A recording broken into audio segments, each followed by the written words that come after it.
150 personnes composées d'acteurs de développement des eaux et forêts, de chefs de service et de représentants de la société civile se sont réunis en conclave à San Pedro pour dresser le bilan des activités de l'année 2024 du ministère en charge des eaux et forêts. Cet événement s'est tenu en présence de Laurent Tchagba, ministre des eaux et forêts. Au cours de cet atelier, des experts du ministère ont présenté les actions menées dans les domaines de l'eau, de la forêt et de la faune en Côte d'Ivoire. L'objectif était de faire le point sur les initiatives entreprises au cours des 12 derniers mois, tout en analysant les résultats obtenus et en posant les bases pour l'année 2025. La priorité pour 2025 est mise sur l'industrie forestière, souligne le colonel Diomandé Fatoumata, sous-directrice de l'aménagement et du reboisement à la direction du reboisement et cadastre forestier pendant la restitution des travaux.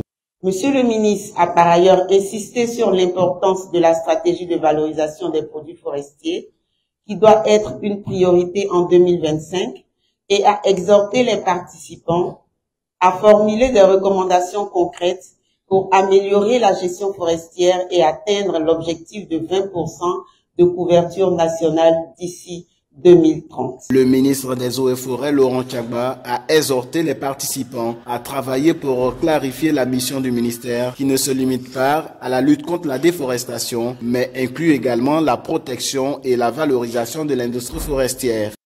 Je me réjouis que cet atelier bilan ait pris en compte les 3 axes du ministère.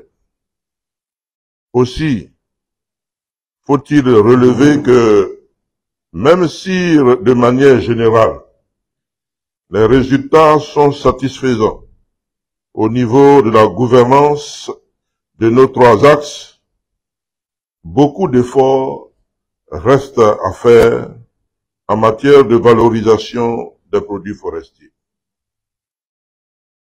Chers collaborateurs, mesdames et messieurs, le ministère des Eaux et Forêts a la responsabilité de mener une politique de lutte contre la déforestation. Mais, parallèlement à cette obligation, elle doit travailler à la valorisation des produits forestiers.